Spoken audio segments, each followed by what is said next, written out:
নমস্কাৰ, মই অংকৃতা।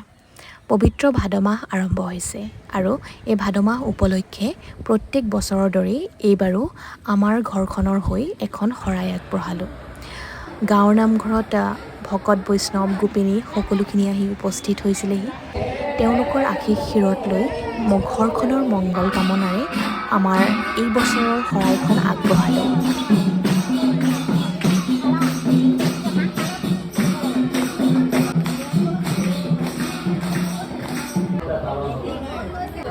এই পবিত্ৰ ভাদ মাহতে অসমৰ প্ৰত্যেকটো নামঘৰ শ্ৰী শ্ৰী শংকৰদেৱ, শ্ৰী শ্ৰী মাধৱদেৱ গুৰু দুজনাৰ সৃষ্টিৰাজিৰে সমৃদ্ধ হৈ থাকে।